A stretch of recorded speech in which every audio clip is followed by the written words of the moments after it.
कौशल प्रशिक्षण भी देंगे और रोजगार भी छीन लेंगे। ये मोदी सरकार है जनाब, पकौड़े तलाकर झुनझुना पकड़वा देंगे।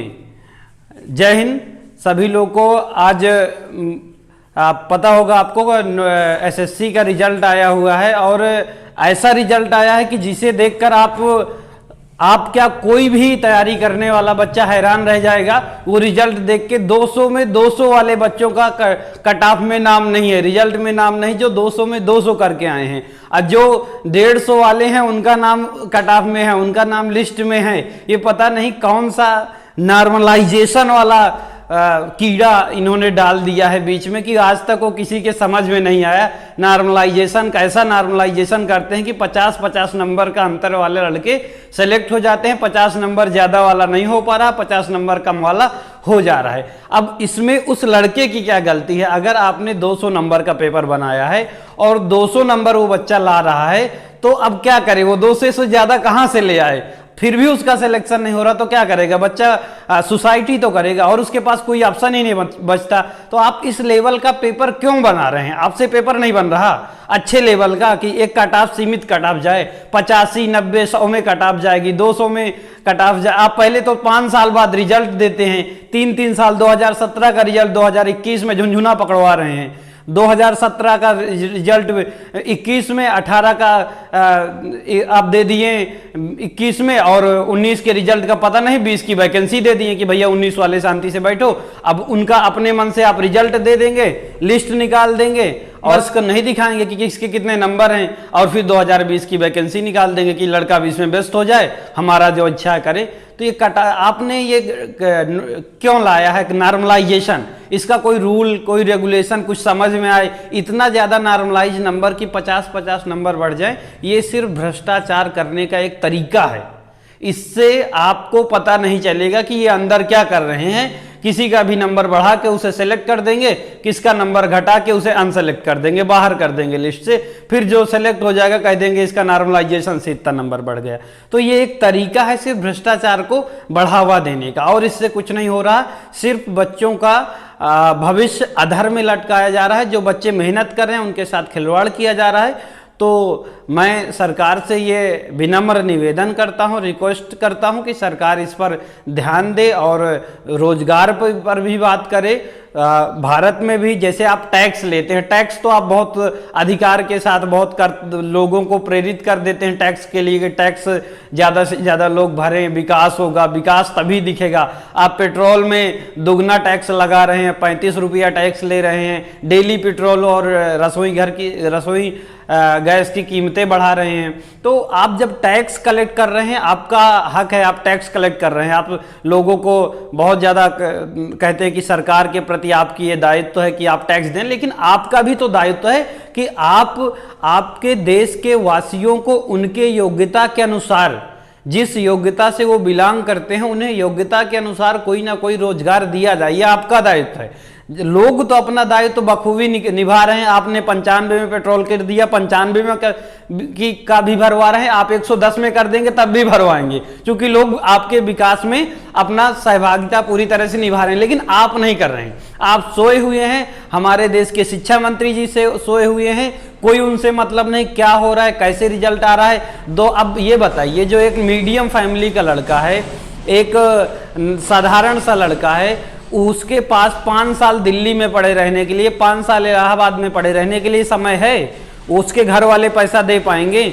उन्होंने किसी तरह से 1 साल का जुगाड़ करके किसी से उधार पानी लेकर कि चलो 1 साल तक बच्चे को हम पढ़ा देते हैं, 1 साल में बच्चा हमारा मेहनती है, रात दिन मेहनत करेगा, चावल उबाल के खा लेगा, मेहनत करेगा और कोई ना कोई जॉब में सेलेक्ट हो जाएगा। लेकिन पता लगता है कि जब वहाँ लड़का जाता है तो 1 साल तक कोई उसे वैकेंसी नहीं मिलती। 1 साल बाद वैकेंसी आती है, 2 साल बाद पेपर होता है, 3 साल बाद उसका प्री का रिजल्ट आता है, 4 इस तरह से पूरा 4-5 साल पता लगता है, लास्ट में भर्ती खत्म हो गई, पता ही नहीं लगा कि कौन सेलेक्ट हो गया कौन अनसेलेक्ट हो गया।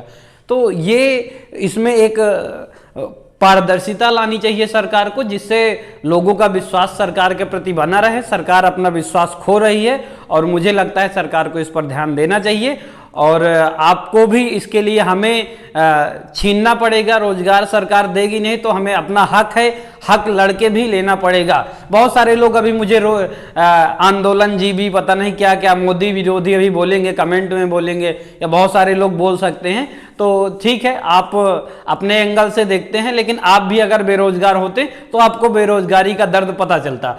आप बेरोजगार नहीं है शायद, इसलिए आपको दर्द पता नहीं चल रहा। आप ठीक है, तो आज हमें क्या करना है, हमें भी सरकार के खिलाफ बोलना है, पूरे देश को हल्ला मचाना है इस चीज को लेकर कि सरकार के कान तक ये बात पहुंचे, सरकार इस पर एक्शन ले।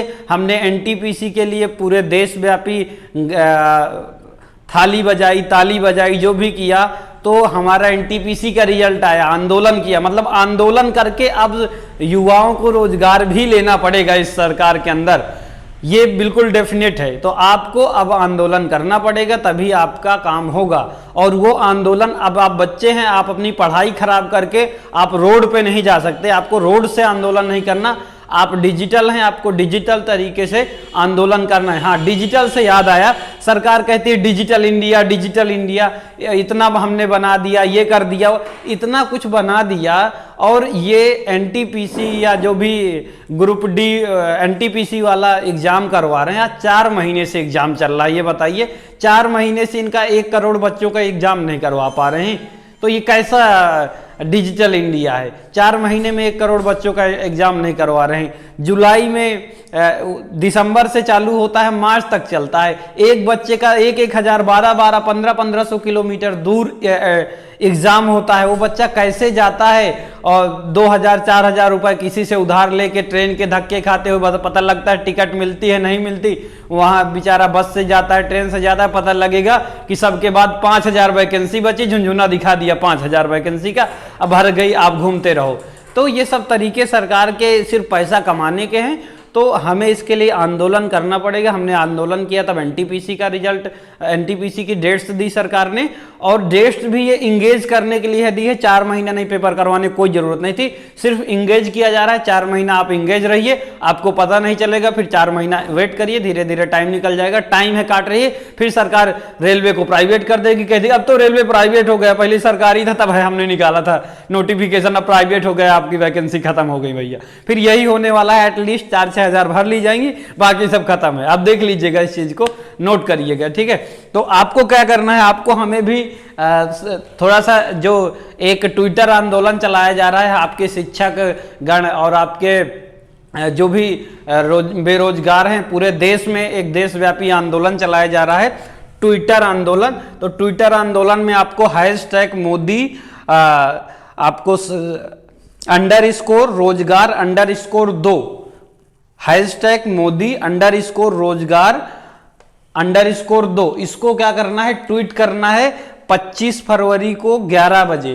ट्वीट रीट्वीट जितनी बार, और जितने आपके जानने वाले हैं सबको ज्यादा से ज्यादा ट्वीट करवाना है, जिससे सरकार को यह पता लग जाए कि नहीं, युवाओं में दम है। अगर युवा चाहे तो सरकार को पलट सकता है, ये आपको दिखाना है। और 25 फरवरी 11 बजे का टाइम याद रखना है, मोदी रोजगार दो, मोदी रोजगार दो, इसको ट्वीट करना है, ज्यादा से ज्यादा बार ट्वीट करना है। और अपने सभी लोगों को ट्वीट करने के लिए प्रेरित करना है। अपने घर वालों को भी कहिए, अपने सिस्टर को भी बोलिए, अपने दोस्त को भी बोलिए, सबको बोलिए, सब तक ये वीडियो शेयर करिए, ज्यादा से ज्यादा लोग, तभी सरकार जगेगी।